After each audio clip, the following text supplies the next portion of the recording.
નવસારી જિલ્લામાં અતિવૃષ્ટિનો કહેર જોવા મળી રહ્યો છે અને વાહન વ્યવહારને ભારે અસર પહોંચી છે।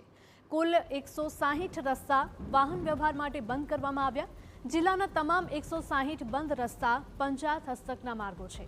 સૌથી વધુ વાંસદા તાલુકામાં 53 રસ્તા અને ગણદેવીમાં 33 રસ્તા બંધ કરવા પડ્યા છે। 155 રસ્તા પર પાણી ફરી વળતા વાહન વ્યવહાર ઠપ થયો છે। 4 રેલવે અંડરપાસમાં પાણી ભરાતા રસ્તા બંધ કરાયા। તંત્ર દ્વારા અસરગ્રસ્ત ગામો માટે વૈકલ્પિક માર્ગોની વ્યવસ્થા કરાઈ। તો આપ જોઈ શકો છો કે આખા ગામ પાણીમાં ડૂબ્યા હોય તે પ્રકારની સ્થિતિ જોવા મળી રહી છે। નવસારીના અનેક ગામોની આ જ પ્રકારની સ્થિતિ છે। અતિવૃષ્ટિનો કહેર જોવા મળી રહ્યો છે। અહીંયા બિલ્ડિંગ પણ અડધી પાણીમાં ડૂબેલી હોય તે પ્રકારની ભયંકર સ્થિતિ જોવા મળી રહી છે। કુલ 160 રસ્તા પણ બંધ થયા છે। જિલ્લાના તમામ 160 બંધ રસ્તાઓ પંચાયત હસ્તકના માર્ગો છે અને સૌથી વધારે વાંસદા તાલુકામાં 53 રસ્તા અને ગણદેવીમાં 33 રસ્તા બંધ થયા છે, જેના કારણે વાહન ચાલકો અટવાયા છે। 155 રસ્તા પર પાણી ફરી વળતા વાહન વ્યવહાર સંપૂર્ણપણે ઠપ થયું છે। 4 રેલવે અંડરપાસ છે કે જે પાણીમાં ગરકાવ થયા છે, જેના કારણે પણ વાહન વ્યવહારને માઠી અસર થઈ છે। તો તંત્ર દ્વારા અસરગ્રસ્ત ગામો માટે વૈકલ્પિક માર્ગોની વ્યવસ્થા કરવામાં આવી છે।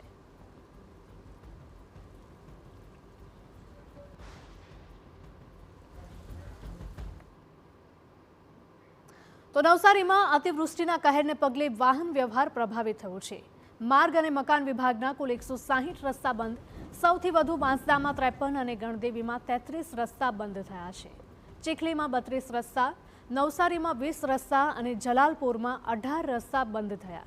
ખેરગામમાં પણ 4 માર્ગ બંધ કરવામાં આવતા લોકોને ભારે હાલાકી થઈ રહી છે।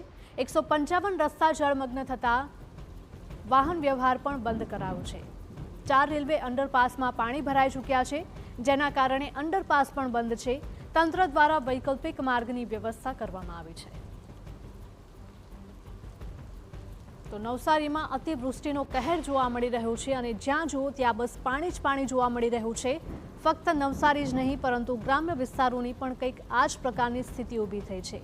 આખા ગામ જાણે કે બેટમાં ફેરવાયા હોય તે પ્રકારની સ્થિતિ અહીંયા ઊભી થઈ છે, જેના કારણે લોકોને ભારે મુશ્કેલી થઈ રહી છે। લોકો પોતાના ઘરથી બહાર પણ નથી નીકળી શકતા।